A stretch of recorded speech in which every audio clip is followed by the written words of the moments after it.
Malam ini untuk coaching Pak Bayu Taufik PhD, ini adalah coaching untuk materi yang terakhir beliau. Dari 7 kali pertemuan untuk beliau, ini adalah pertemuan ke-7. Dan ini akan membahas tentang penilaian sebuah artikel dan potensi untuk accepted, untuk diterima dalam satu.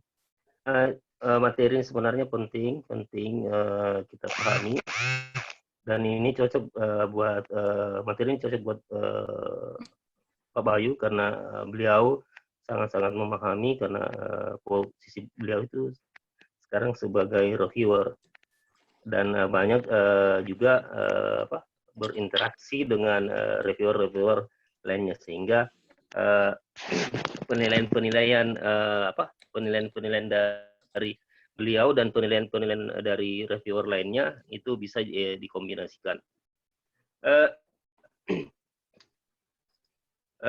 Sebenarnya materi ini hanya pengembangan dari materi-materi sebelumnya, karena pada dasarnya materi-materi sebelumnya pernah banyak menyinggung hal ini, utamanya ketika Pak Bayu menampilkan diskusi dari beberapa reviewer yang mereview hasil-hasil paper yang sudah disubmit dan direview oleh 3 reviewer itu, dan membuat satu kesimpulan apakah nanti artikel tersebut bisa di reject atau di accept. Saya tidak banyak berkomentar untuk mengawal diskusi kita malam ini, karena ini sudah pukul 20.25 kalau di Palopo, mungkin juga di Malaysia sana 20.25. Untuk lebih efisiennya waktu, saya langsung saja saya persilakan ke Pak Bayu, Pak Dr. Bayu untuk memulai mengawali coaching ini. Terima kasih. Saya persilakan. Tafadhal Ustaz. Bismillahirrahmanirrahim. Assalamualaikum warahmatullahi wabarakatuh. Suara saya kedengarannya? Ya, jelas. Alhamdulillah rabbil alamin, shallallahu ala rasulillah wa ala alihi wasallam.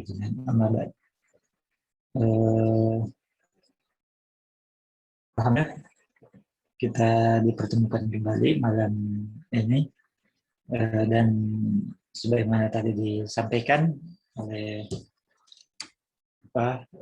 Mas Arnoldnya bahwa untuk coaching kita mungkin ini pertemuan yang terakhir, dan tentu saja sebagaimana harapan saya dan harapan kita sama, apa yang telah kita coachingkan pada pertemuan-pertemuan sebelumnya itu betul-betul bisa lengket dan bisa kemudian kita bisa aplikasikan dalam tulisan paper kita. Untuk malam hari ini, sebagaimana saya disampaikan bahwa kita akan melakukan penelitian tentang paper.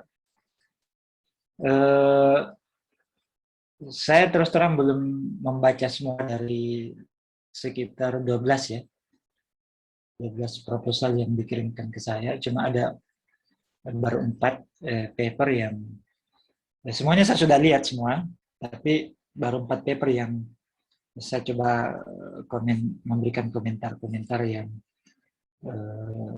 bisa dijadikan sebagai masukan untuk mengupgrade atau touch up, ya kalau orang Malaysia bilang touch up ya, touch up, untuk touch up papernya ya, menjadi lebih meningkat. Ya, touch up ya. Baik. Saya coba tampilkan dulu yang pertama. Jadi ini nggak perlu kita merasa sungkan atau apa ya. Ataukah mungkin ketika saya menampilkan papernya itu mungkin ada something yang kita bisa diskusikan, silahkan saja, nggak masalah. Kita diskusikan sama-sama ya. Jadi tidak mesti masukannya itu dari saya, bisa juga mungkin dari teman-teman, ya,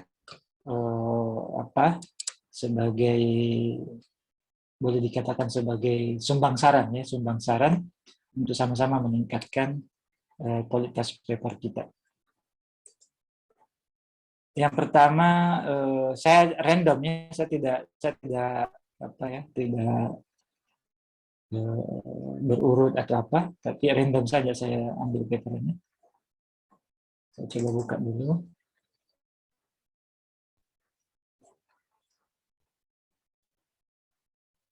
Dan mungkin juga untuk malam ini mungkin tidak semua, ya, karena mungkin waktu kita terbatas.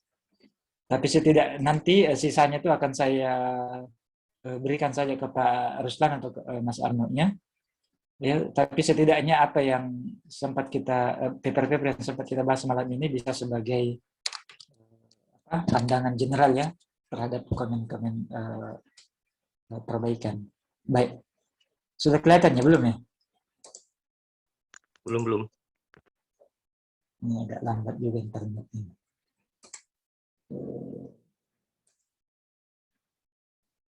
Baik. Kelihatannya?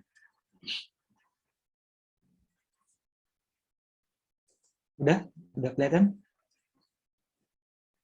Iya, sudah kelihatan. Iya, baik.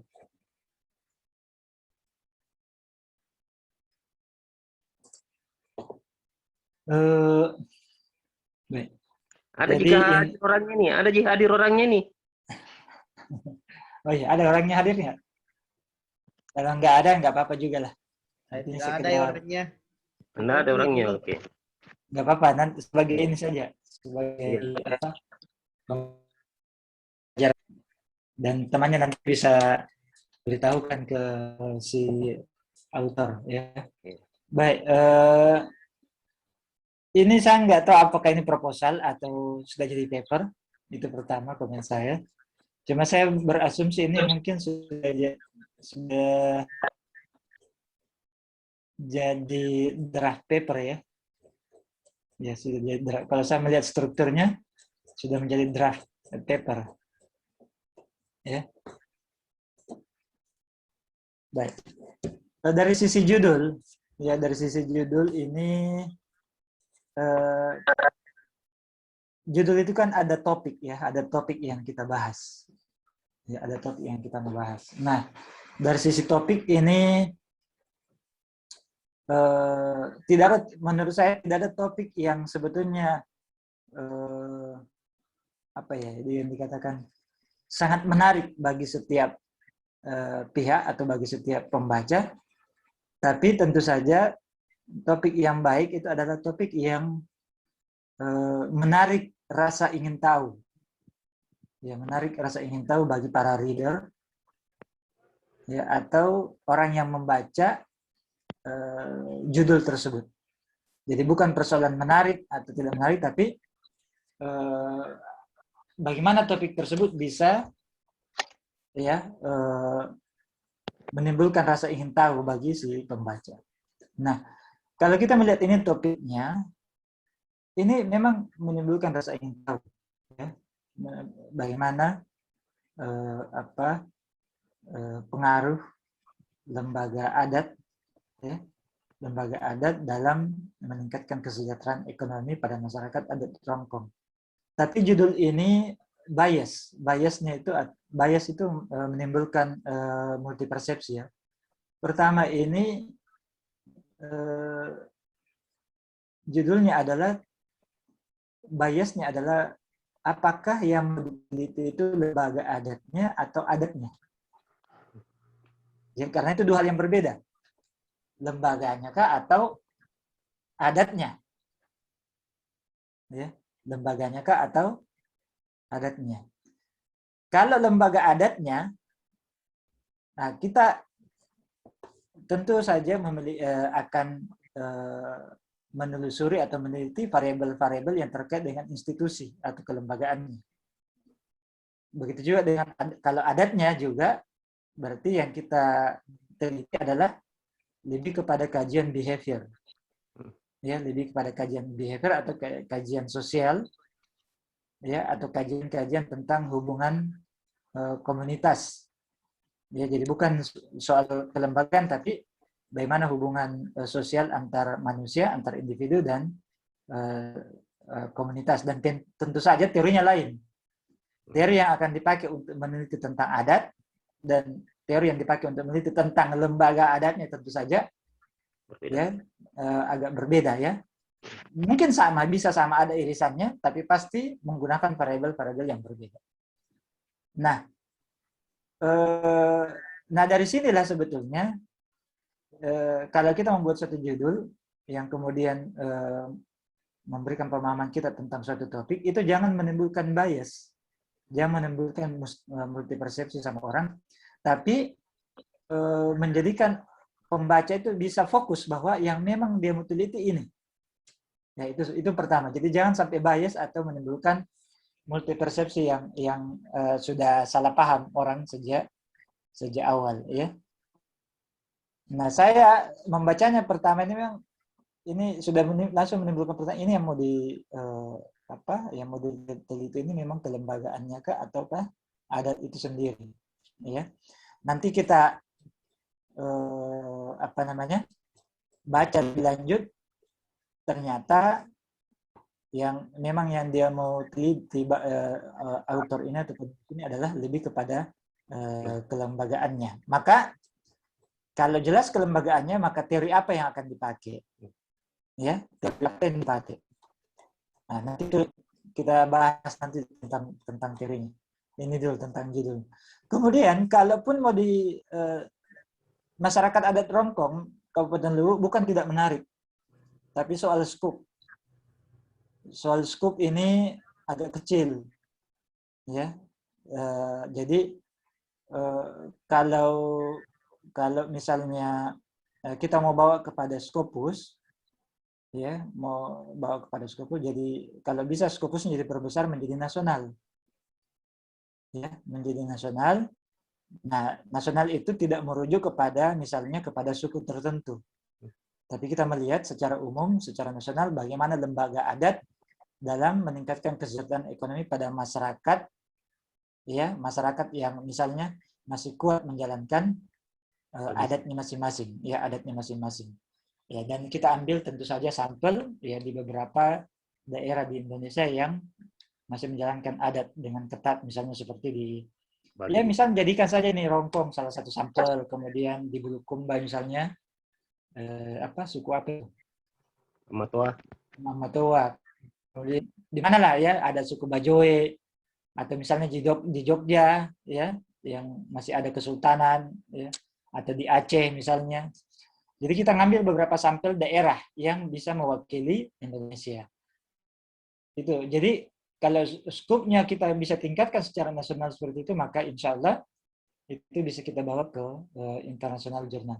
Tapi kalau skupnya cuma kecil, masyarakat adat Rongkong, Kabupaten Luwu Utara, ya itu kan spesifik, ya. Bukan saya bilang tidak bisa, tapi agak susah karena skupnya kecil.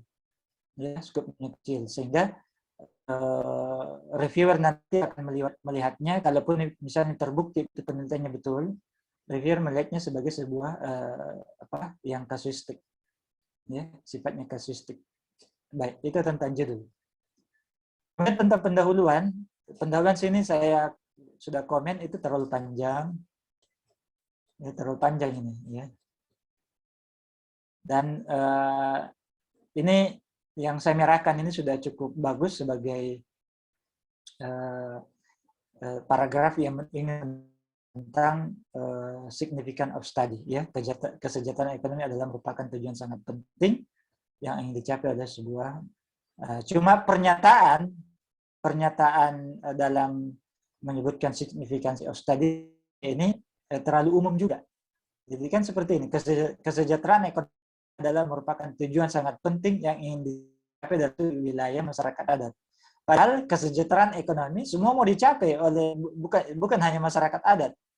Masyarakat modern pun ingin mencapai kesejahteraan ekonomi. Ya.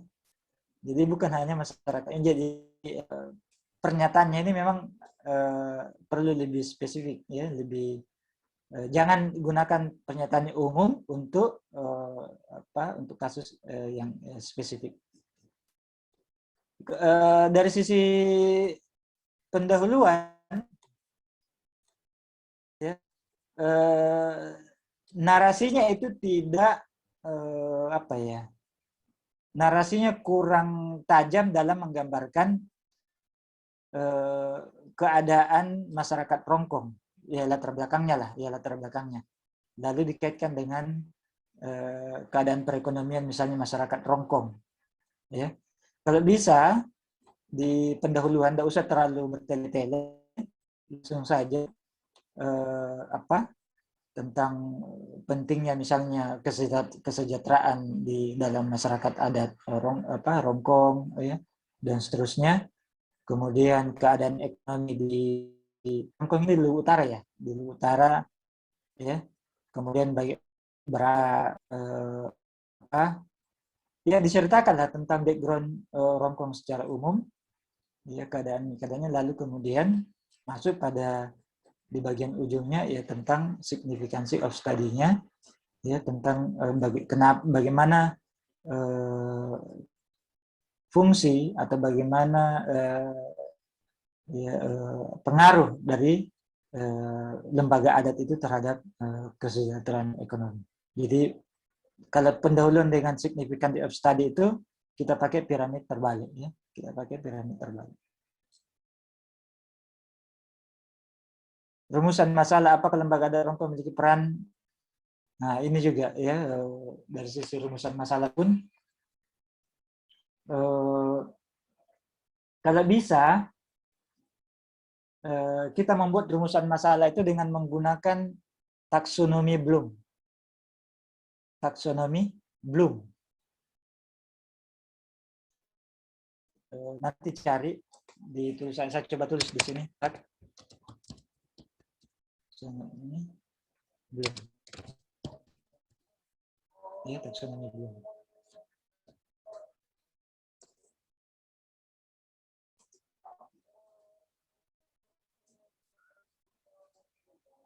Bisa dicari, ya. Saya coba lihat di taksonomi.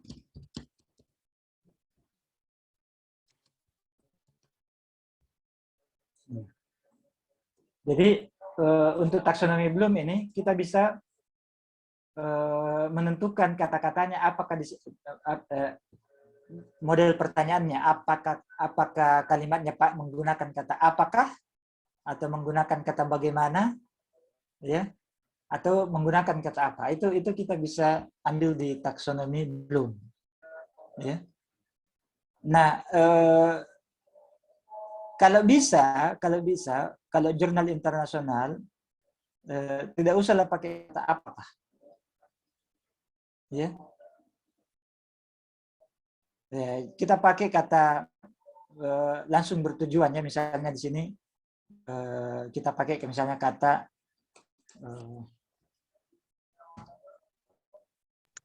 ya, misalnya dalam bahasa Inggris, this paper Bertujuan aims to, misalnya kan. Nah, jadi nomor 1 investigate, ya.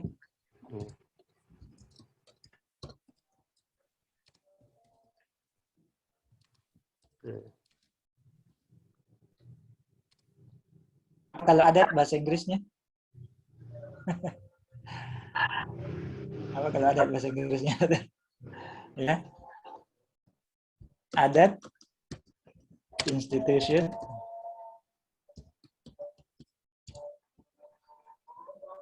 ya,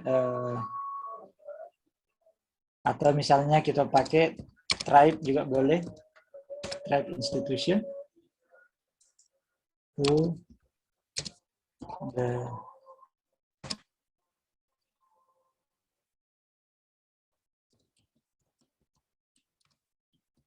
ini contoh saja, ya.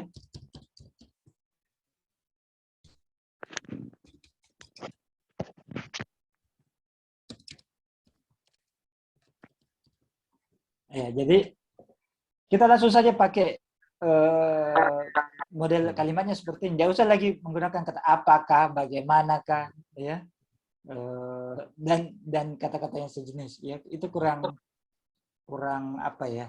Nanti kesannya dia kualitas paper itu sendiri, ya, kualitas paper itu sendiri. Dan kadangkala bentuk pertanyaan itu membuat nanti kita complicated sendiri. Nanti tidak sejalan antara tujuan atau rumusan masalahnya dengan nanti hasil penelitiannya. Nah, tidak sejalan. Padahal dia mesti sejalan kan? Ya biasa kalau kita menulis paper, ini biasa dinamakan RQ1 sampai RQ4 atau research question 1 sampai 4. Maka itu harus dijawab di findingnya nanti. Nah, khawatirnya kalau kita menggunakan kata-kata tanya seperti ini, nanti justru tidak inline, tidak harmonis antara research question atau rumusan masalah dengan findingnya. Ya. Misalnya seperti ini, bagaimana cara lembaga adat mengatur pola kehidupan? Nah, bagaimana kita mau jawab ini? Apakah kita mau sekedar cerita dari hasil interview kita, ataukah kita mau gambarkan bagaimana cara lembaga adat ini dengan formula? Ya kan nanti semacam complicated sendiri untuk menjawab rumusan masalah tersebut. Jadi bagaimana kita membuat sebuah pertanyaan juga itu sebetulnya nanti akan memudahkan kita mencari jawaban. Ya kalau tujuan penelitian ini ya memang dia harus menjawab ini kan, dia harus menjawab rumusan masalah. Ya. Tapi kalau dalam penulisan paper tidak perlu lagi tulis ini. Ya, dan saya seringkali menyarankan kalau nulis paper nggak usah lah pakai penomoran begini, nggak usah, ini dihapus saja, ya, dihapus saja, karena ini tujuan penelitian nanti masukkan ke yang tempat yang merah ini, ya, jadi saya tambahkan sini tujuan penelitian. Nah, nanti ini pun rumusan masalah bisa masuk di bagian akhir di sini, bisa dimasukkan di sini, ya. Jadi this paper atau this study aims to di sini, ya. Jadi nggak usah pakai penomoran begini. Kalaupun kita mau pakai di sini penomoran, misalnya pakai I, ya. Kemudian kalau ada 3 ya selanjutnya ini terus.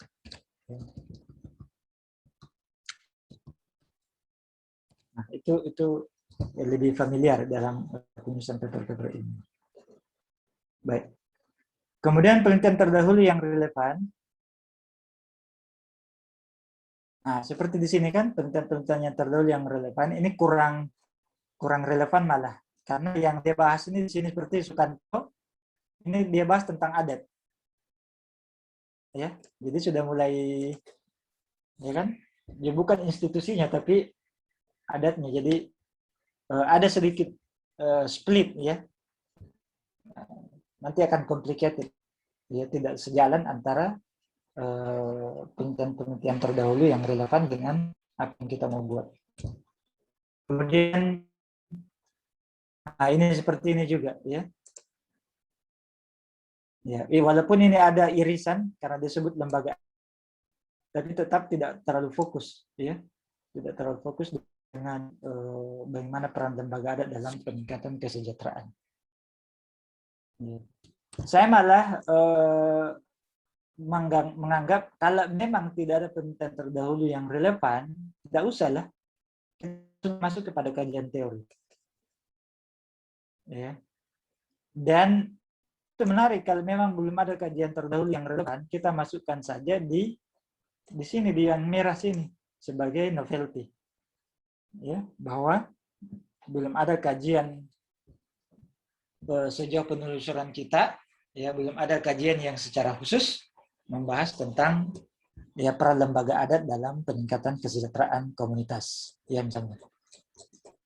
Baik, kemudian dari kajian teori,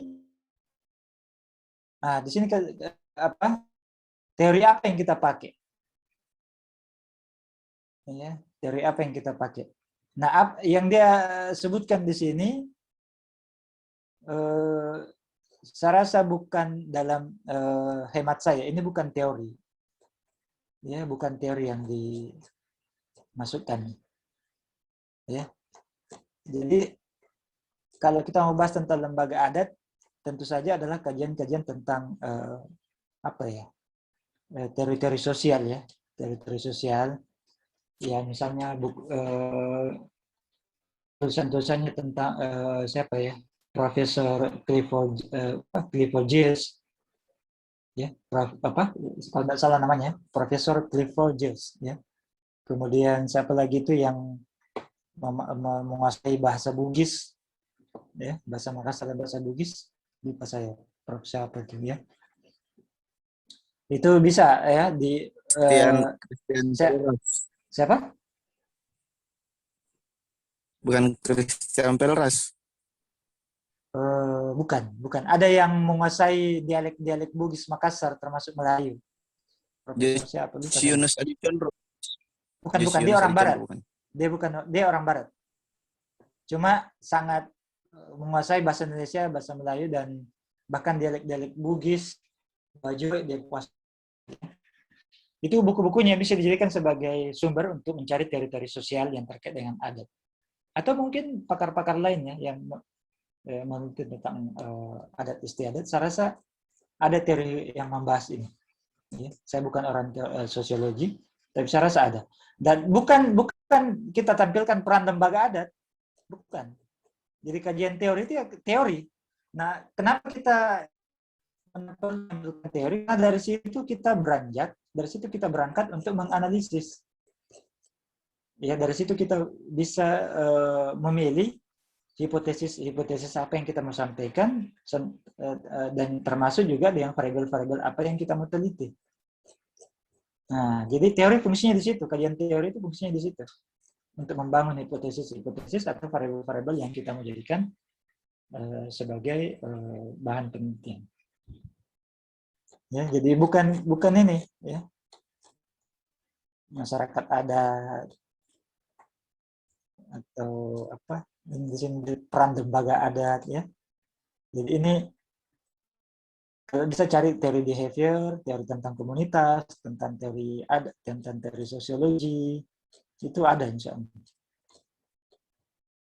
Di bidang antropologi, sosiologi, antropologi itu kayaknya ada ya. Kalau mau dikaitkan dengan ekonomi, cari yang terkait dengan ekonomi komunitas, ada teori-teori terkait dengan ekonomi komunitas. Itu bisa juga dipakai. Nah, kemudian terkait dengan metode penelitian. Penelitian ini menggunakan metode deskriptif kualitatif karena akan memberikan gambaran tentang permasalahan analisis dengan menggunakan pendekatan ilmiah. Jadi kalau bisa tentang definisi deskriptif kita pakai rujukan utama kalau bisa ya. Kita usahakan kita menggunakan ya buku-buku metode primer ya sumber-sumber primer. Seperti siapa kalau metode penelitian yang primer? Seperti misalnya saja Crosswell ya, kalau tidak salah ya. Kemudian kalau bisa seperti itu, jadi kita ambil definisinya. Ya. Kalau seperti ini kan terkesan kita buat sendiri nih, ya definisi tentang kualitatif. Ya. Dari sini juga kita sudah mesti jelas, ya kita sudah jelas bagaimana kita menganalisis data apa yang kita mau pakai, sampelnya apa. Nah, itu kalau kita tidak jelas teorinya sejak awal, itu akan susah sendiri. Ya, akan susah sendiri. Nah, apa variabel yang kita mau pakai, kemudian hipotesisnya gimana, ya, sampelnya apa yang kita mau pakai, ya. Itu semua, ataukah kita mau misalnya menjadi ya seperti yang sekarang sempat santer itu tentang penelitiannya yang diberikan profesor kehormatan. Itu kan teori sosial yang dia pakai. Saya cuma lupa autobiografi ya, semacam begitu ya. Autobiografi itu sebetulnya tidak ya bukan sesuatu yang sangat direkomendasikan untuk dalam penulisan ilmiah karena sangat bias ya, sangat bias. Tapi dalam penelitian sosial kita bisa pakai pengalaman langsung ya. Maksudnya kita sendiri mengalami langsung tentang objek yang kita mau teliti. Jadi bukan kita mengalami sendiri, objek penelitiannya adalah kita sendiri, bukan gitu. Etnografi ya? Etnografi, semacam itu. Jadi kita mengalami sendiri, tapi mengalami bersama dengan objek di luar diri kita. Bukan objek penelitiannya diri kita sendiri mengalami dan kita sendiri cerita. Ya, itu bias. Ya, jadi misalnya Mas Arno mau membuat penelitian tentang saya misalnya, ya dia pakai teori etnografi, itu cocok. Karena yang dia tulis adalah bagaimana pengalamannya Mas Arno ketika berinteraksi dengan saya. Ya, saya tidak bercerita tentang pengalaman saya berinteraksi dengan diri saya sendiri. Ya, itu sangat bias ya. Itu sangat bias. Baik. Apalagi kalau soal positif dan negatif, soal kesuksesan dan tidak sukses. Gimana ceritanya saya kemudian menjadikan diri saya sebagai teladan kesuksesan. Ya, saya sendiri yang meneliti diri saya dan saya menjadikan diri saya sebagai teladan kesuksesan. Kan tidak betul namanya. Paham ya maksudnya ya? Baik.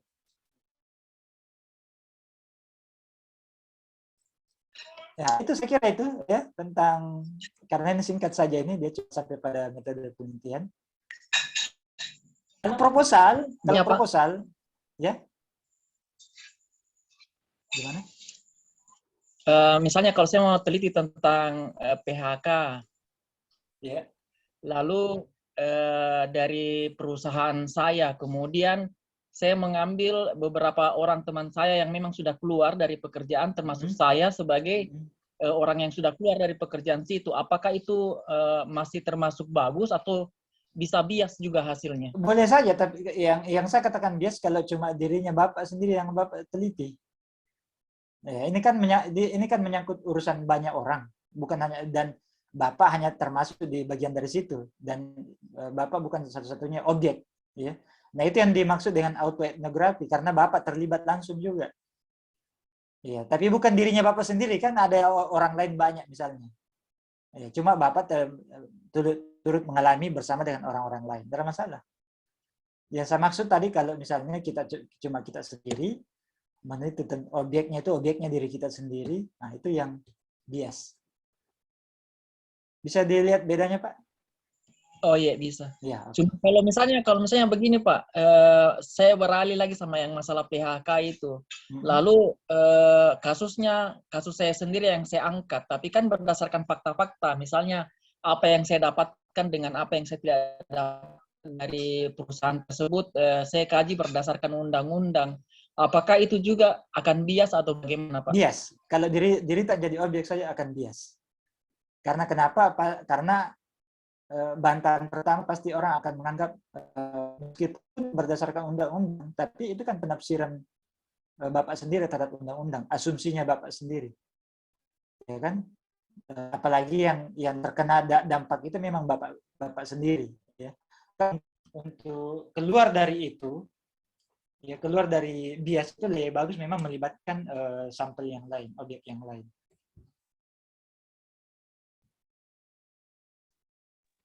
Bisa Pak ya? Iya. Ada yang betul, makasih. Ada yang punya proposal di sini, Pak Izan. Kalau terkait proposal, kalau bisa, biasanya kalau penulisan proposal itu ditambah dengan gancat, ya, gancat. Berapa lama mau dilakukan penelitian ini, misalnya 6 bulan kah, kemudian bulan berapa dia mulai dan berakhir bulan berapa, kemudian pembuatan papernya kapan, kemudian submitnya kapan.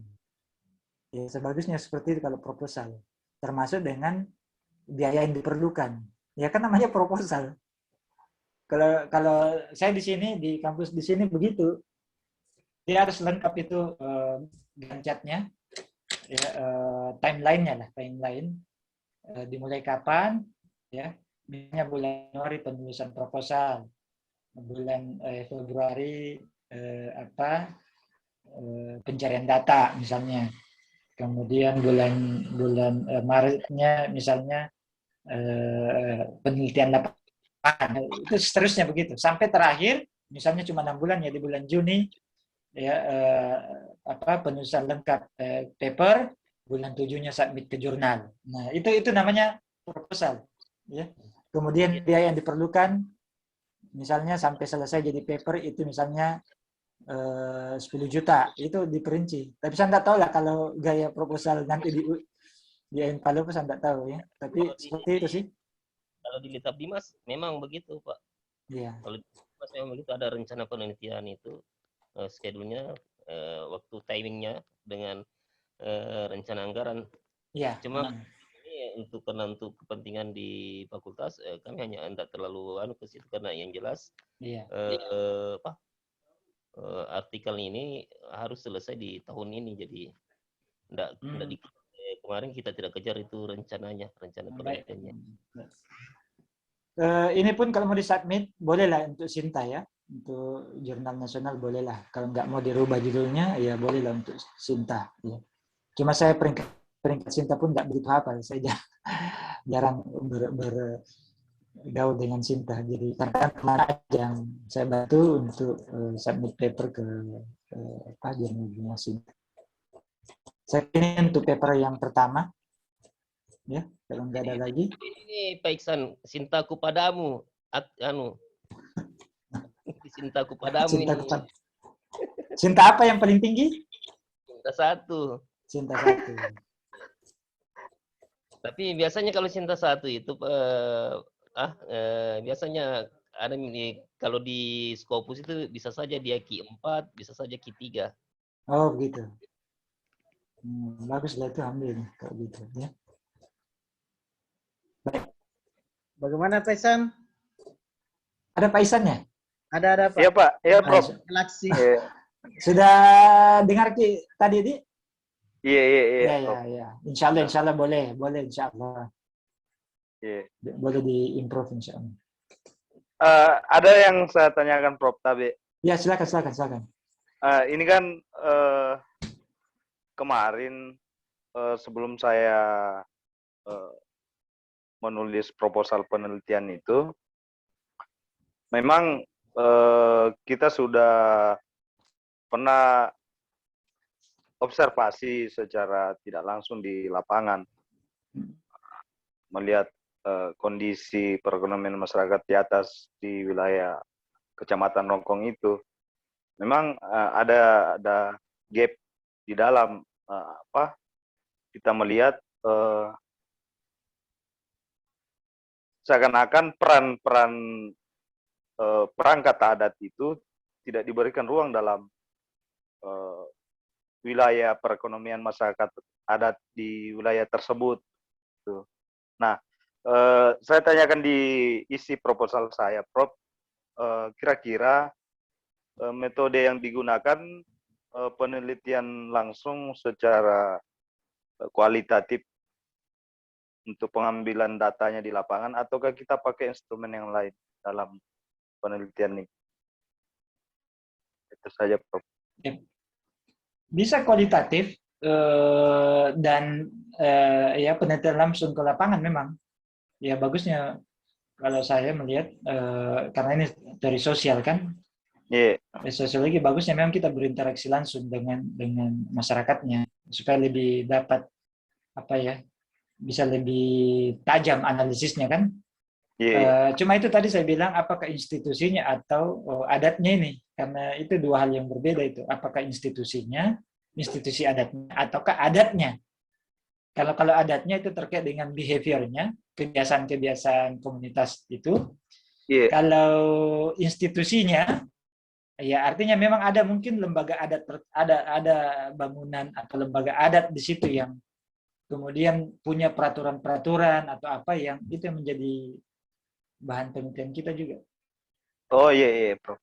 Ya. Tapi kalau sempat saya cerita dengan salah satu perangkat adat waktu berkunjung ke salah satu desa di Kecamatan Rongkong itu, dulu sebelum dunia modern masuk ke wilayah tersebut, itu kebiasaan budaya masyarakat setempat di situ, baik itu dalam bercocok tanam, artinya aktivitas yang menyangkut aktivitas kehidupan ekonomi masyarakat adat itu semua diatur dengan rapi, dengan baik. Tapi sekarang itu sudah mulai bergeser dan seakan-akan ada gap di situ, sehingga lembaga adat tidak memiliki peran lagi dalam mengatur perekonomian, aktivitas ekonomi masyarakat di wilayah itu. Yang Bapak cerita ke saya ini, kenapa tidak ditulis di introduction? Nah, itu ceritanya Bapak ini bagus ditulis di introduction. Siap, Prof. Siap. Jadi apa yang Bapak ceritakan ini sebagai mukaddimah, itulah introduction. Jadi kan kadang-kadang kita tuh cerita, tapi nggak sadar itulah sebetulnya introduction-nya, tapi Bapak tulis ke introduction lain. Jadi kalau bisa apa yang Bapak cerita ke saya ini ditulis ulang di introduction. Iya. Saya ingat ada beberapa cerita, pernah baca artikel itu tentang bagaimana peran dari adat, kebiasaan di suatu komunitas yang kemudian akhirnya menjadi daerah tertentu itu menjadi hijau. Nah, jadi mungkin ada beberapa bisa Bapak cari di Google itu.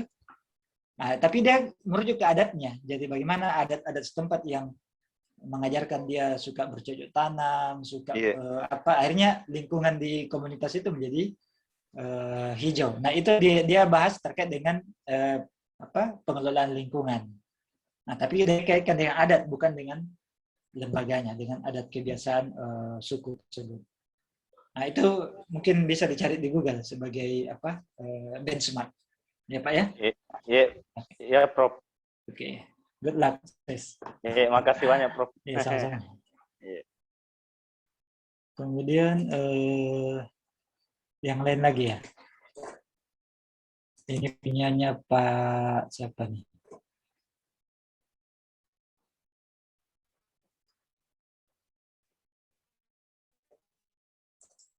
Yang perempuan lagi, yang perempuan.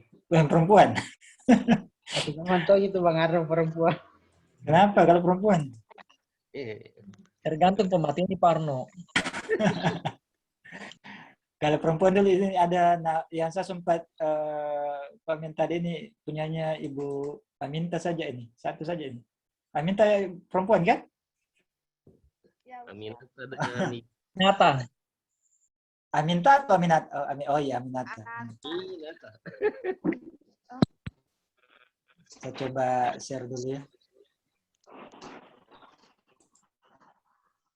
Ya, ada timnya. Ibu Aminata dengan Ibu Jibriah ya. Pak Arno berharap-harap mungkin juga naik di review Anuta. Enggak masuk saya. Enggak bisa saya masuk. Kenapa enggak bisa? Saya tidak bisa masuk karena ada penelitian yang lolos di Likap Dimas. Oh. Anuta maksudku, anuku Pak Arno.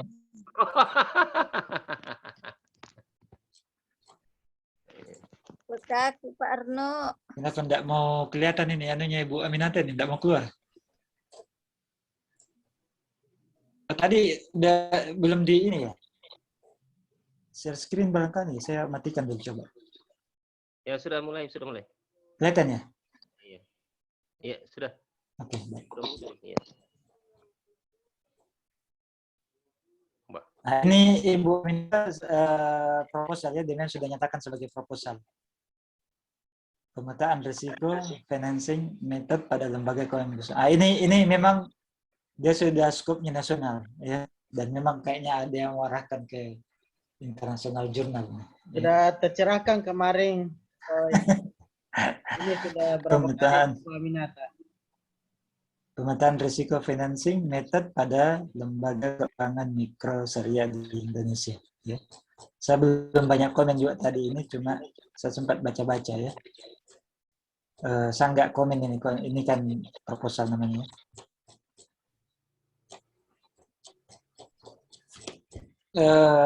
Nah, saya tidak tahu dengan aturan penyusunan proposal di kampus atau di dinas misalnya. Cuma biasanya kalau dalam penulisan jurnal, kalau internasional jurnal, biasa kalau ayat ini dipadam aja ya, enggak di ini. Enggak usah lah pakai ayat Al-Qur'an, kita cukup dengan artinya. Terjemahannya saja. Ini pun kan kita pakai yang versi bahasa Inggris ya. Kan ada itu di Google, kita bisa cari Quran translation ya untuk English di ayat berapa terserah. Kemudian ini terjemahannya ya. Kemudian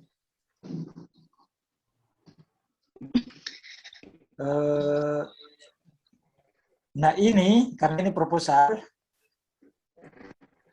saya tidak tahu apakah mungkin memang sengaja memanjang-manjangkan karena dianggap proposal. Tapi kalau bisa, nanti ketika dia sudah diubah, dimodifikasi menjadi sebuah paper jurnal, ini tidak usah terlalu tidak usah too much ya, tidak usah terlalu panjang bertele-tele, ya. Tidak usah terlalu panjang bertele-tele. Itu cuma supaya kelihatan tebal hari ini. Oh gitu. Ada syaratnya proposalnya ya? Kan soalnya orang sih menganggap kalau penelitian hebat yang tebal. Oh gitu. Saya nggak tahu sih kalau itu.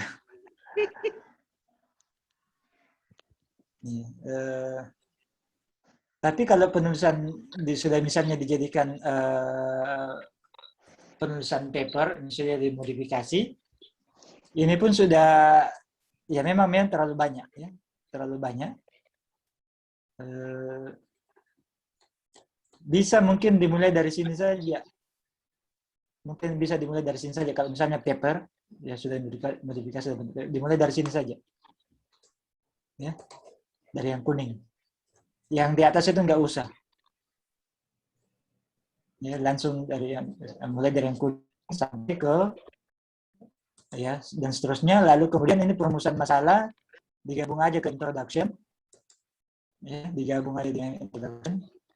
Perumusan masalah pembiayaan mikro memiliki risiko relatif tinggi mengingat bahwa sifat dari masyarakat mikro yang mudah pindah tempat kerja dan tentu saja menggunakan metode yang berbeda dengan metode yang dilakukan. Oke. Nah, lalu ini nggak usah lagi ya, seperti tadi yang saya sampaikan, penomoran ini nggak usah lagi penomoran begini, langsung aja disambung ya di sini. Ya. Nah, nanti penulisan ininya juga ya. Coba lihat kembali taksonomi Bloom. Ya. Bagaimana nanti kalimat-kalimat apa yang sesuai untuk kita gunakan. Ya misalnya di sini ya kayak contoh tadi menginvestigasi, ya mau menginvestigasi atau examine. Ya kita mau pakai kata examine, kan ada beberapa kata itu investigate, kemudian examine, ya bisa juga test, ya apalagi ya ini kan to test, to examine, to investigate. Ya, bisa juga to study.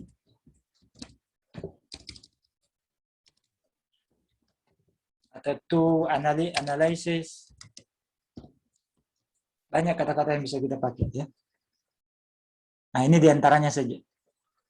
Nah, untuk resiko apa saja yang dihadapi oleh ini jadi misalnya kita pakai to investigate. Ya, the risk ya facing by ya micro syariah institution ya dan seterusnya. Kemudian di sini seberapa besar risiko to examine misalnya. Ya, terserah kita ya mau yang mencocokkan dengan kalimat yang dari research problem tersebut. Nah, ini juga tujuan penelitian, ini sudah ada di dalam, sebaiknya sudah ada di dalam introduction. Manfaat penelitian nggak perlu, kalau di paper nggak perlu, ya. Nah, nanti manfaat penelitian ini dikonversi saja, dikonversi menjadi apa? Kira-kira? Manfaat penelitian ini bisa dikonversi sebagai apa? Kira-kira sebagai apa? Saran. Implikasi. Implikasi. Ya, implikasi research. Ya, dan terusnya kepada rekomendasi research.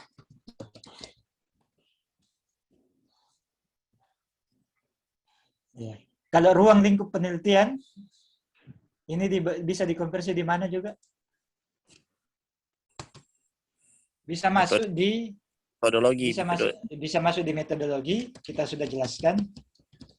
Ya, dan juga nanti kita sebutkan di bagian konklusi. Konklusi ya, dalam kaitannya dengan apa? Dalam kaitannya dengan future research. Ya, jadi ya menjadi limitasi kita itu kita jadikan saran untuk future research. Penelitian mengenai manajemen risiko dilakukan pada dilakukan dengan pendekatan RM melalui pemetaan risiko. Ini kayak bercerita tentang metodologi di sini. Ya, ini sebagusnya dimasukkan di metodologi aja kalau begini kalimatnya. Jadi pendekatan apa yang kita mau pakai. Dan metodologi kalau kita menggunakan pendekatan seperti ini, ya bagusnya disebutkan alasan. Ya, reasoning. Reasoning to use the methodology atau the approach, ya.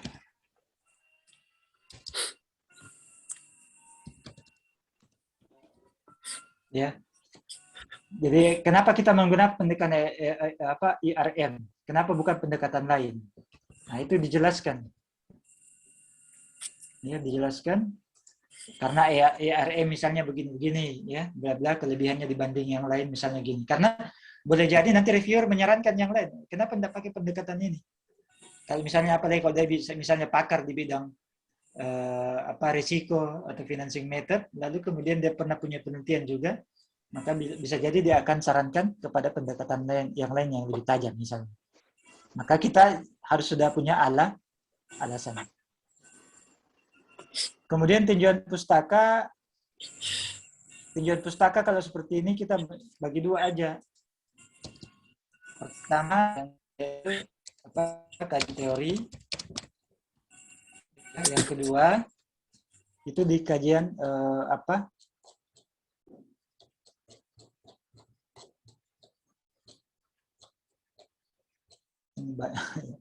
kajian. Nah ini definisi IRM kira-kira masuk di mana? Sebelum kita masuk ke kajian tentang definisi IRM. Ini bisa masuk di metodologi. Bukan masuk di kajian teori, bisa masuk di kajian metodologinya. Jadi ketika kita menjelaskan metodologi apa kita pakai, ya kita jelaskan ya tentang IRM itu sendiri. Kita jelaskan di situ. Ya, tujuannya sudah termasuk dalam penjelasan apa itu IRM. Ya, tidak usah lagi dipisah-pisah seperti ini. Itu akan sangat panjang nanti ketika penulisan jurnal. Ya, kita ambil saja secara global tentang IRM itu apa. Ya, kalau sudah penulisan jurnal. Nah, kembali kepada kajian teori. Kajian teorinya adalah tentang ini Ibu menjelaskan tentang pengertian Baitul Mal ya. Ini sebetulnya bisa bisa masuk di kajian teori, tapi bukan namanya kajian teori. Ya, bisa kita namakan sebagai konseptual background, ya, atau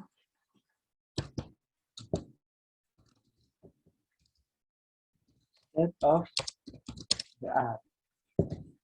Ya, kita bisa namakan itu. Jadi jangan namakan kajian teori, tapi namakan saja conceptual background atau state of the art, ya, of research.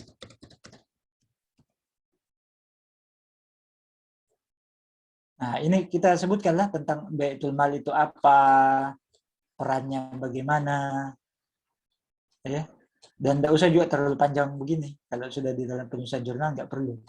Kita jelaskan saja secara global, BMT itu apa, ya, perannya gimana. Ya, tidak usah dibuatkan lagi tersendiri seperti ini, masing-masing. Cuma ini kan karena proposal yang bermasalah lah.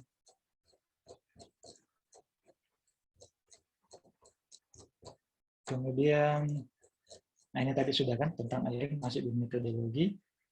Ini juga. Ini keterbatasan IRM. Kalau memang kita mau sebutkan dia sebagai sebuah limitasi kajian, ya bisa seperti yang tadi kan kita sudah sampaikan, limitasi kajian itu bersamaan dengan konklusi, ya, atau yang menjadi saran dari paper ini untuk future research. Kemudian nah, di sini risiko. Bahas risiko, tapi saya tidak melihat di sini apa itu risiko. Ada enggak penjelasan tentang apa itu risiko? Ada ya? Sudah enggak? Ada, Mbak. Sebelum RM tadi sudah ada pembahasan tentang resiko. Yang ini. Oh ini. Mana? Oh ini ya, risiko ini ya. Ah, iya, ini. Nah, ini risiko ini yang sebetulnya harus dieksplor. Harus dieksplor, dan kayak yang tadi. Nah, tadi risiko apa tadi? Sudah lewat kali ya. Ya, jadi risiko itu yang dieksplor, kemudian dikaitkan dengan ini, risiko dalam model pembiayaan syariah. Jadi nggak terlalu panjang juga bertele-tele. Jadi kita gambarkan saja risiko itu apa, kemudian risiko untuk lembaga keuangan syariah itu apa, lalu spesifik mengecil sampai kepada jenis-jenis risiko yang dihadapi oleh pembiayaan syariah. Nah, nanti ketika sudah menjelaskan tentang risiko yang dihadapi oleh pembiayaan syariah, nah masuk spesifik kepada jenis pembiayaannya. Ya, jenis pembiayaannya. Karena tiap pembiayaan pun pasti kan memiliki risiko masing-masing. Nah, pembiayaan apa yang kita mau pakai? Pembiayaan apa yang kita ingin fokus? Apakah semua jenis pembiayaan? Kalau semua jenis pembiayaan, maka kita pakai risiko yang sifatnya umum juga. Nah, karena setahu saya untuk pembiayaan ini, perbankan itu masing-masing punya risiko yang berbeda ya. Seperti mudharabah, murbah itu berbeda risikonya, termasuk sampai pada pembiayaan kepada UMKM dan pembiayaan pada pengusaha selain UMKM pasti beda juga, ya, itu beda.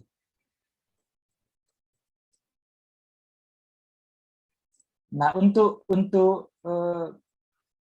perbedaan-perbedaan risiko dari jenis-jenis pembiayaan ini bagus kalau kita kaitkan dengan literatur tentang kajian-kajian yang sudah dilakukan orang lain yang relevan dengan kajian kita. Nah, itu kita bisa kaitkan. Misalnya ada orang yang telah meneliti tentang risiko mudarabah, bank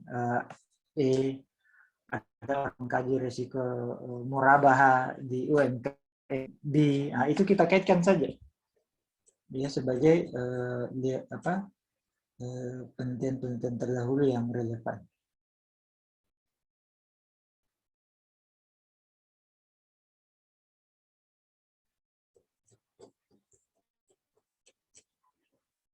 Kalau bisa, nanti misalnya, kalau mau lebih bagus ini, misalnya kajian penelitian terdahulu, ya dibuat table. Bisa juga kita buat table. Ya, tabelnya itu misalnya,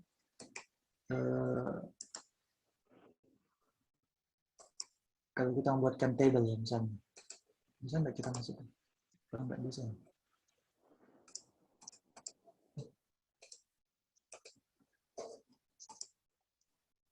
Nggak bisa masuk tabelnya. Ya, jadi kita masukkan table, nama penulis, kemudian judulnya, tulisannya, kemudian metode apa yang dipakai, hasilnya apa. Itu supaya lebih mudah untuk kita deteksi. Ya, kita mudah untuk deteksi. Apalagi kalau kajian terdahulu itu banyak, ya lebih bagus untuk kita pakai table atau mapping, ya, mapping teratur. Kerangka pemikiran konseptual,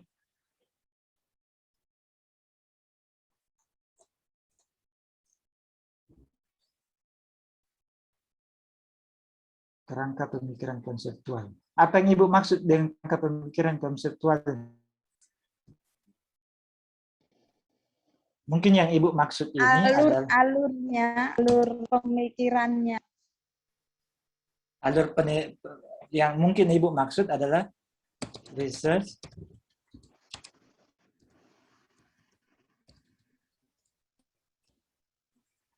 kan? Ini yang Ibu maksud, research framework. Jadi alur pemikiran riset yang Ibu mau kerjakan. Iya, Nah, research framework itu lebih kepada alur pemikiran riset yang kita mau kerjakan, ya. Atau bagaimana nanti kita mau menuliskan riset. Itu berbeda dengan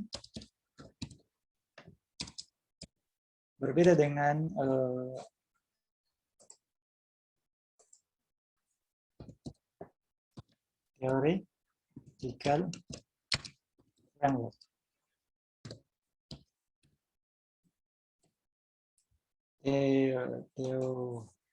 Theoretical itu beda, ya. Dua kata ini jelas berbeda.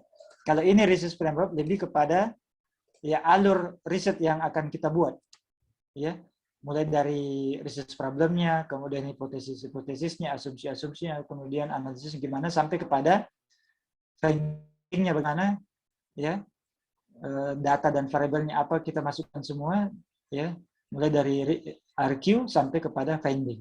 Itu research framework. Kalau theoretical framework itu lebih kepada pembahasan, ya, bagaimana teori yang kita mau pakai, ya. Nah, itu nanti bisa lah di Google sendiri lah apa yang bagaimana yang dimaksud research framework dan theoretical framework. Jadi mesti clear juga ini, jangan salah, jangan terbalik, ya, dua ini. Jadi kalau yang saya pahami ini lebih kepada ya research framework, ya, lebih kepada research framework. Bukan, ya, informasi dan komunikasi, stakeholder, risk assessment. Ini lebih kepada theoretical framework, bukan research framework, lebih kepada theoretical framework. Saya baru lihat nih semua ini mulai dari awal. Ini lebih kepada theoretical framework, ya. Saya menyerahkan saja. Baik. Metode penelitian.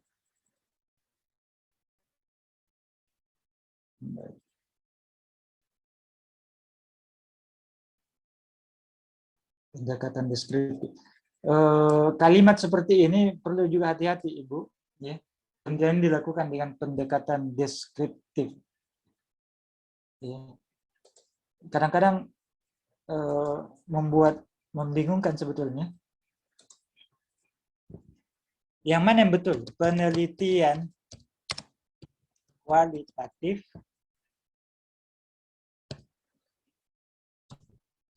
ataukah penelitian deskriptif? Gimana bahasa Indonesianya? Deskriptif.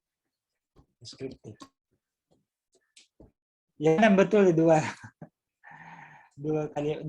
kata ini. Penelitian kualitatif atau kalau penelitian deskriptif.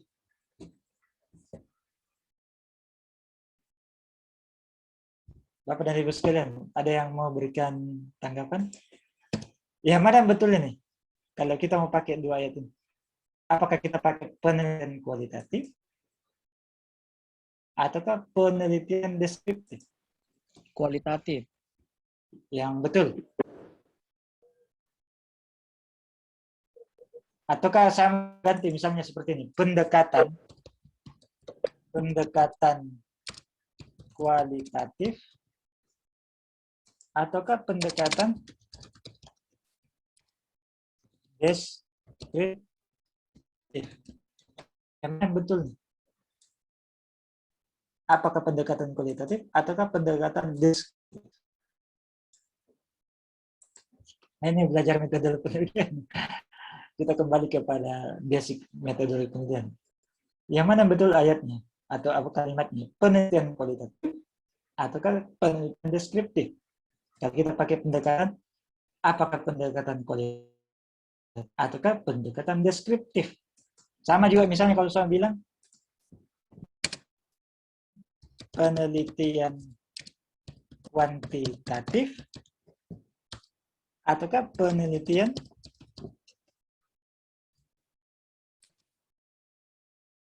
deskriptif.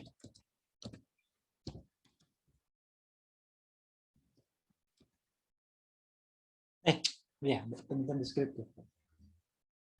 Yang mana yang betul? Kuantitatif, kualitatif, deskriptif?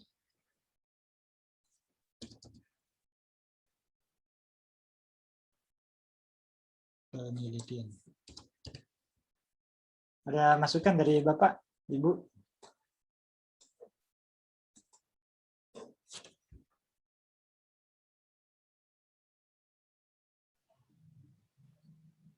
Kalau digabung Ustaz, enggak bisa kah?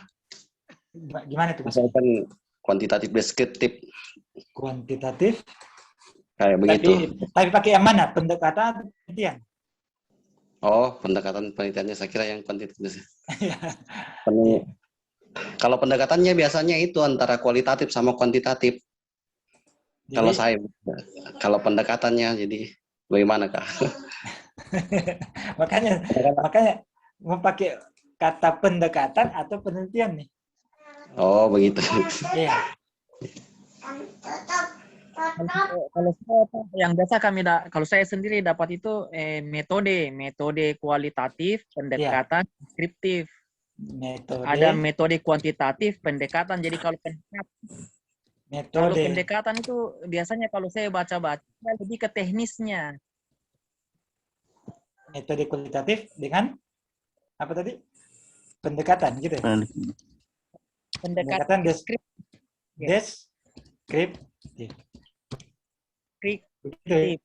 Jadi itu kalau saya pahami itu pendekatan itu kayak tekniknya, satu metodenya, satu tekniknya yang lebih spesifik.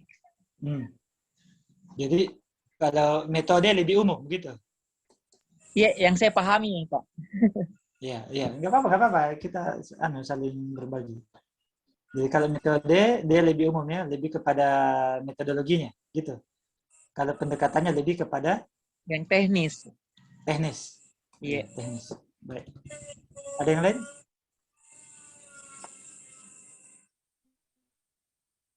Penelitian ini menggunakan pendekatan deskriptif. Pendekatan deskriptif.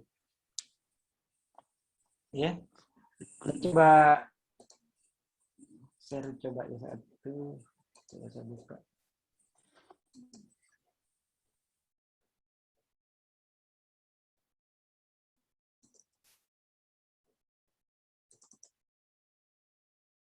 Saya ada tulisan saya satu, paper saya sendiri. Bisa kelihatan Pak? Saya tukar nih, tukar screen.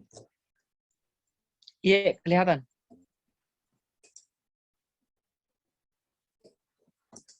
Bisa lihat tabelnya? Iya, Iya. explanatory. Nah, di sini ada methodological approach, ada analytical approach.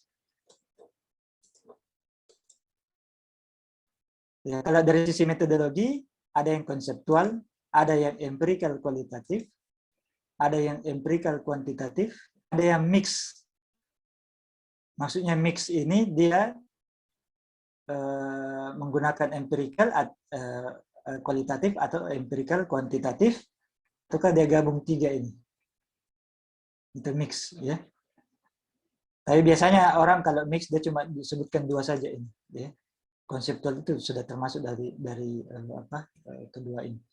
Nah, dari sisi analisis ada deskriptif, ada explanatory, ada exploratory, ya. Nah, kalau digabung berarti dari sisi metodologi dia kualitatif, ya kita singkatkan kualitatif atau kuantitatif. Tapi kalau dari analisis ada kita gunakan deskriptif. Jadi bagusnya kita pakai kalimat, kira-kira kalimat apa? Kalau dari sisi yang 4 tadi. Kalau kita mau gabung.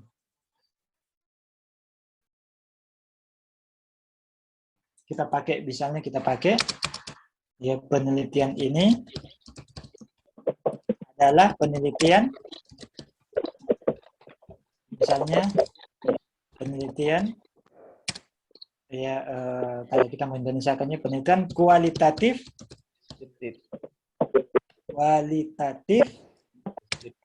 ya deskriptif, misalnya, ya deskriptif. Ataukah kita bisa pakai penelitian kualitatif, empiris, atau explanatory. Ya, penelitian kualitatif empiris dengan pendekatan dengan analisis deskriptif.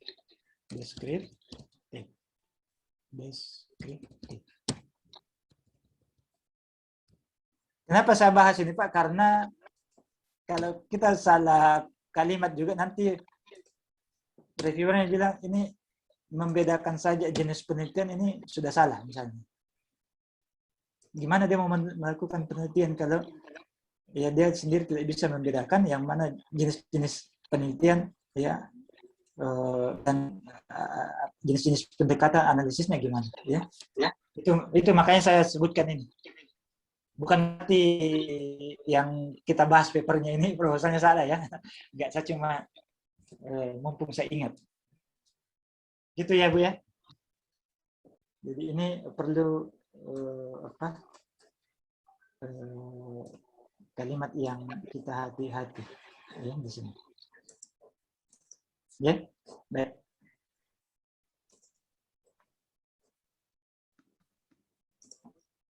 Kemudian jenis dan sumber data, nah ini saya rasa udah oke, ya, data primer dan data sekunder.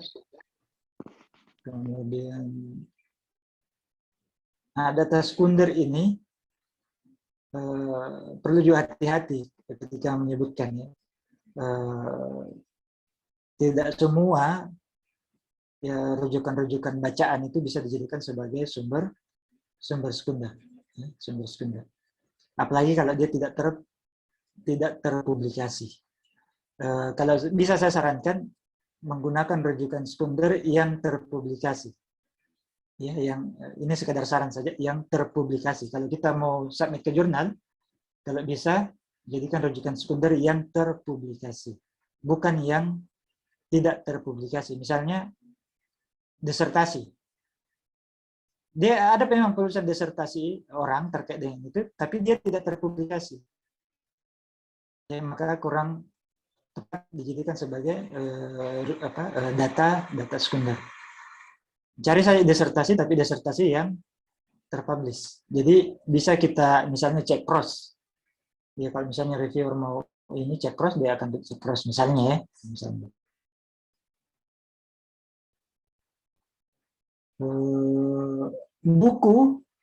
Buku pun tidak semua. Ya apalagi kalau buku itu memang susah kita lacak. Ya. Dia sudah diterbitkan, memang sudah dijual buku itu, bisa didapatkan toko buku, tapi misalnya tidak ada di Google Book misalnya, kita mau cari di Google Book tidak bisa dideteksi. Ya sekali lagi intinya ya dia adalah sesuatu yang bisa diakses, ya, terpublikasi. Kalau seperti rujukannya internet atau koran, itu kan bisa dilacak di websitenya kan, di addressnya di mana itu bisa dilacak. Apalagi kalau pakai misalnya Vivo atau Atlas TI, ya itu kan dia pasti dia akan lacak kepada sumber-sumber yang terpublish. Ya setahu saya Atlas TI itu Atlas TI itu dia hanya bisa melacak sumber-sumber sekunder yang terpublikasi, bukan yang tidak terpublikasi. Teknik pengumpulan data dan informasi. Nah, ini saya rasa oke lah. Teknik pengumpulan sampel. Tapi ini semua dimasukkan saja dalam, tidak usah dibuat, kalau misalnya penulisan jurnal, tidak usah dibuat sub-sub begini judul. Nanti akan sangat panjang. Dimasukkan saja satu kali dalam label sub metodologi semua sekali. Dan pembedaannya hanya perbedaan paragraf-paragraf saja. Pengukuran dan pemetaan risiko. Nah, ini sama ya, dimasuk di metodologi semua.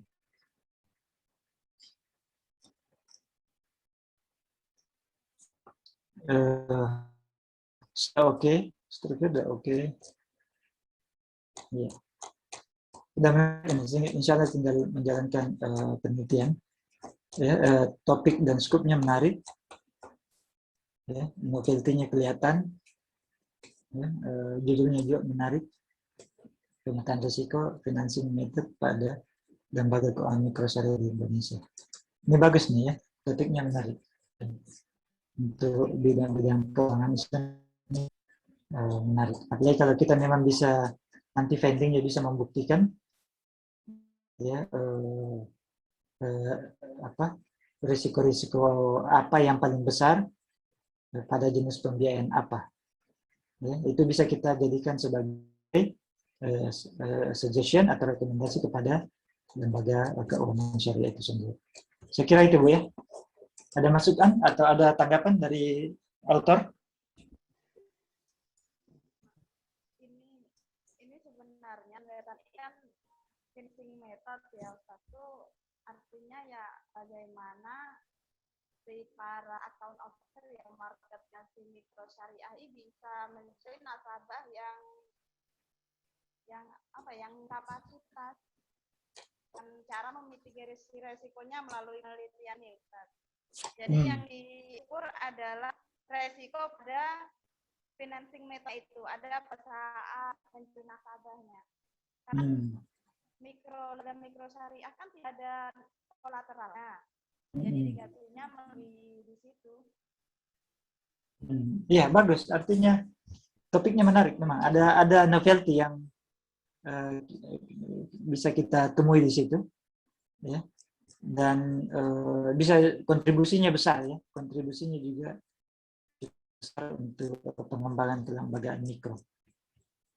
Untuk menjaga menjaga sustainability dia kan. Artinya kelihatan. Bisa diteruskan, menarik. Untuk internasional jurnal pun menarik. Apalagi kalau datanya, misalnya ambil data juga nasional, itu menarik ya. Lembaga keuangan mikro syariah. Macam ini kan ya, microfinance kan ini. Macam microfinance kan. Ini lembaga keuangan mikro, ini kan microfinance. Microfinance.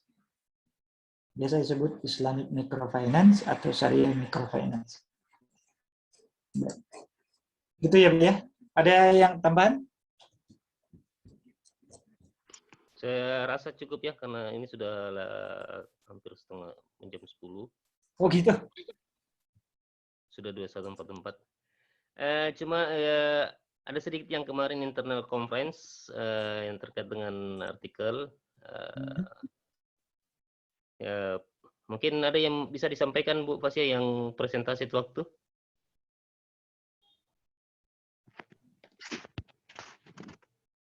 Masih ada Ibu Fasya?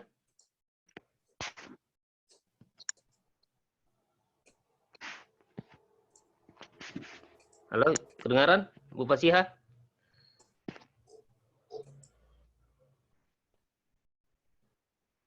Bu Fasya? Kedengaran?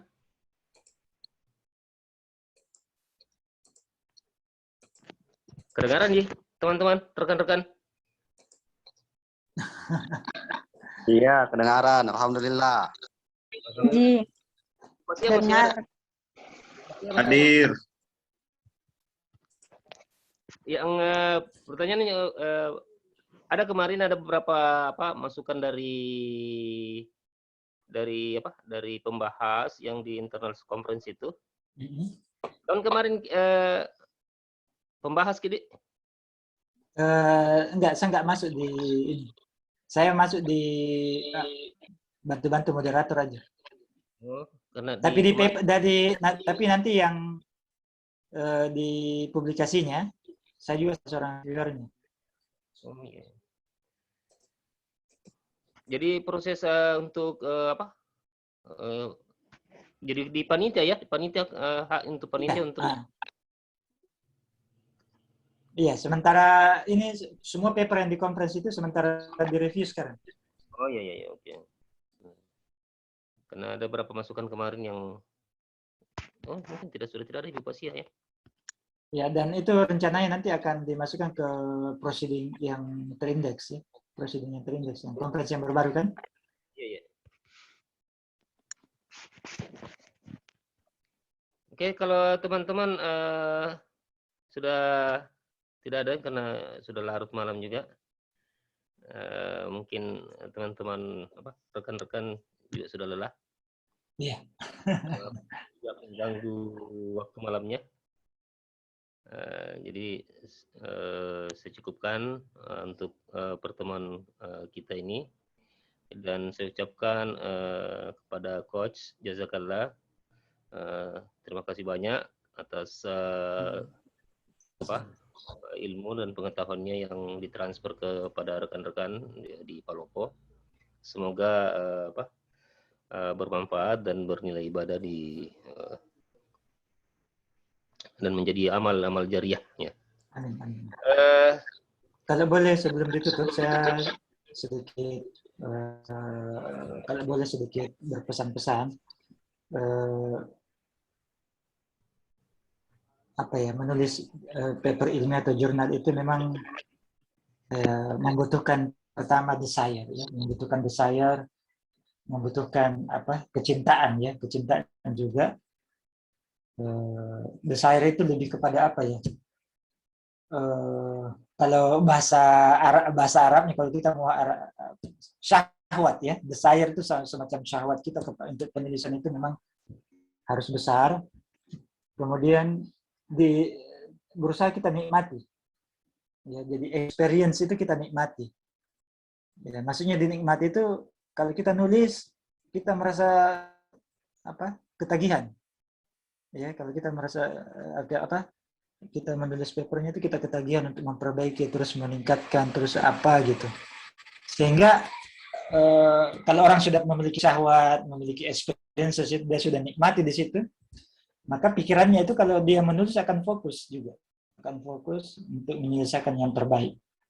Dan itu harus dialami, tidak sekedar misalnya kita ikut pelatihan seperti ini, setelah itu kita tidak menulis lagi, atau kita hanya menulis pada saat kita memasukkan proposal atau saat pada lagi mau saja, tidak. Tapi ya memang kita lakoni lah, kalau orang Jawa bilang lakoni, dijalani menjadi sebuah experience yang tidak terpisah lagi sebagai kita sebagai peneliti atau sebagai seorang penulis. Saya kira itu ya, jadi itu sangat penting memang, sehingga nanti pada satu masa kita memang sudah menjadi menulis seperti itu, tidak terpisahkan lagi dalam ranah-ranah wawasan keilmuan kita sendiri. Saya kira gitu, sekedar tambahan. Mudah-mudahan sekali lagi memang ada manfaatnya pada kita semua. Ya, dan jangan sungkan kalau memang ada yang mau kontak personal, ya apalagi yang memang sebidang dengan saya, silahkan saja. Ya, saya terbuka open. Seperti tadi itu Ibu Aminata, dia sudah kontak saya personal ya, untuk pengembangan usahanya. Saya terbuka, insya Allah open, ya selama saya bisa dan mampu membantu, kenapa tidak? Saya kira demikian Mas Arno. Terima kasih ya. Saya rasa demikian dan kita akhiri pertemuan ini dengan mengucapkan alhamdulillah. Amin. Assalamualaikum warahmatullahi wabarakatuh. Waalaikumsalam warahmatullahi wabarakatuh. Sama-sama. Terima kasih semua. Terima kasih banyak Ustaz Bayu. Sama-sama. Jazakallah. Waalaikumsalam semua. Terima kasih banyak, Mbak Arno. Terima kasih. Terima kasih banyak, Pak Isya.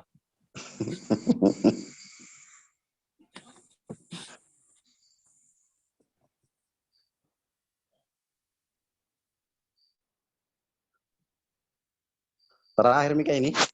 Nanti makalaku saya, Pak Arno Pak yang review. Karena Dasen tadi review sama Pak Bayu. Nggak ada potong kue kah terakhir ini? Nanti Masih di acara akikah.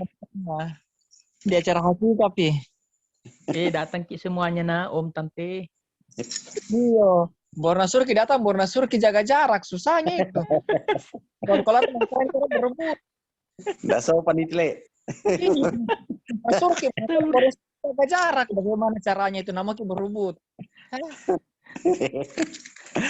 Ya online lagi kedatangan. Daripada karantina ki. Terpaksa makan kambing online. Jaga jarak. Kerjanya. Lupa taruh di desainnya itu. Apa cara yang disuruh bantu ke desain? Bikin desain nomor yang masuk berapa orang, di situ dia anunya meja makan. Saya sebenarnya mau pakai IO-nya kan Nurdin ini acara, tapi belum piara jadi. Masalah betul kah? Aduh. Sabar mas, sementara merintis ini berdoa ya. Pakai itu modal teh. IO nanti saya jadi staff.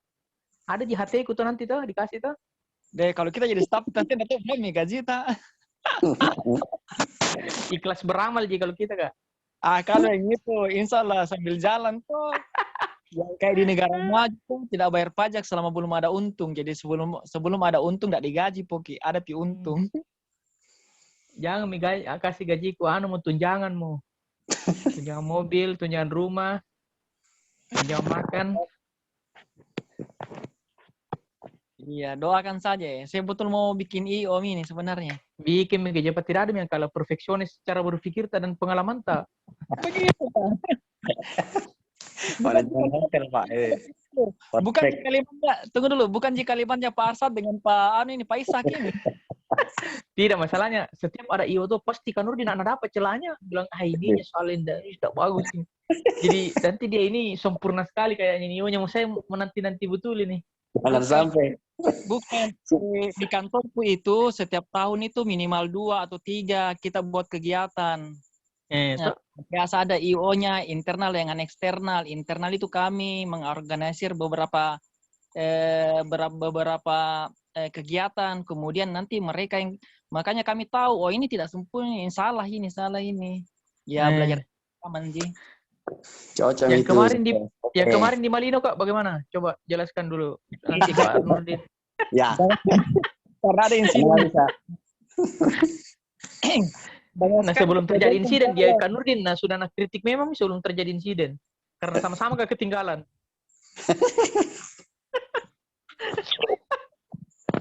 Iya. Ketinggalan. Hampir ku ajak Pak Nurdin pergi time zone. Oh, saya ingat Jami ke Malino kita ke time zone begitu saja. Saya ingat itu waktu kami harus ke Australia, pesawatnya subuh-subuh jam itu tidak ada yang ketinggalan nah. Mantap memang. Naik pesawat tidak ada yang ketinggalan karena memang runtut sekali gitu langkah-langkahnya. Wih. Kita Karcat jadi bagian apa nanti? Pilih memang nih. Karena tidak boleh banyak bagian kalau Kak Nurdin harus fokus. Kalau Pak Arsat nanti dia bagian investigasi. Kalau di kantor kita namanya area controller. Wih, mantap. Apa nak kerja itu Kak Nurdin? Oh, apa Mis? Utamanya SOP jalankan dengan SOPK dengan utamanya alur kas. Bagian kuesioner kita Kak. Nanti solusinya cari sendiri. Kalau bagian bertanya nanti Kak tidak selesai karena ada terus pertanyaannya. Tapi dia bagus investigasinya, saya akui dia investigasinya juga. Investigasi. Sampai itu kesan kalau penjual suami ditanya, Mina bilang, mau kita beli atau apa? Mau kita membeli ini atau bertanya saja? Itu kemampuan yang harus dimiliki peneliti juga itu. Apalagi ini orang-orang peneliti kualitatif itu Pak. Bapak ini kuantitatif. Ternyata kalau kuantitatif itu kontak dengan populasi sampel itu lebih minimal, lebih bagus ternyata. Nah, beda dengan kualitatif. Ya. Tapi itu kemarin tegaskan Pak Wah itu kualitatif itu subjektif. Jadi memang tidak bisa dihindari subjektif itu kualitatif. Oh memang. Tidak bisa. Itu Pak Wahyu dia pandangannya memang dari kuantitatif ke kualitatif Pak. Akuntansi itu Pak Wahyu dasarnya. Jadi susah. Tidak bebas nilai. Tidak bebas nilai. Kalau tidak bebas nilai sudah. Tidak bebas. Maunya nih. Astaga. Itu ada triangulasi data. Itu kita mengkonfirmasi kembali lagi itu data dan informasi yang diterima. Jadi betul astaga. Jadi itu tuh cara berpikirnya. Saya sudah ada sesuatu. Tinggal saya cari pembenarannya kemana. Begitu. Oh tidak begitu. Makanya itu ada cross check. Makanya dia bilang Pak Wahyudin Halim kemarin itu jangan berhenti pada pertanyaan what they do, tapi pertanyakan lagi apa yang dia lihat dengan apa yang dilakukan, apakah benar itu. Begitu Pak, konfirmasi. Mahasiswa sekarang ini. Kalau mahasiswa yang mengaku. Ada itu tuh. Tidak ada triangulasi datanya. Anunya juga berapa juga orang yang pakai? Ada mahasiswa itu yang tidak bisa tidak bisa bertanya lagi karena pertanyaannya cuma 3. Maksudnya? Kuesionernya, wawancaranya baru apakah baru saya bagaimana pertanyaannya? Yang ini Ustaz. Langsung geleng-geleng kepala. Apanya mau koreksi lagi nih? Tapi angkatan 2004. Asal pare jen. Langsung simpulkan ulang. Kayak makalah gitu, pengertian kualitatif. Jangan Pak, ini penelitian etnografi tuh Prof. Wahyudin Halim, PhD. Itu kualitatif. Gara-gara kualitatif itu dia PhD. Siapa Pak? Oh Pak Wahyu. Siapa? Pak Wahyudin Halim. Nah, kenal justru Satu. terus tadi itu. Temannya Pak Wahyu juga di Oh. UIN. Nah itu juga Prof. Siapa lagi namanya itu Kak? Yang ini. Kenapa nih? Tapi rata-rata memang dia jurusan itu apa antropologi memang yang meneliti ini tuh. Etnografi. Jurusan-jurusan tidak abstrak. Astagfirullah. Ini namanya nih bahaya ini. Ini bahaya pemikiran begini nih. Nggak cocok di ekonomi ini memang. Kasih pindah cepat benerin. Tidak ada kesatuan. Dia penelitian sosial, baru ekonomi itu adalah ilmu sosial. Itu bisa bilang tidak cocok di ekonomi, kasih keluar cobain. Merusak tatanan sosial. Nggak usah dikasih keluar dengan sendirinya gitu kasihan.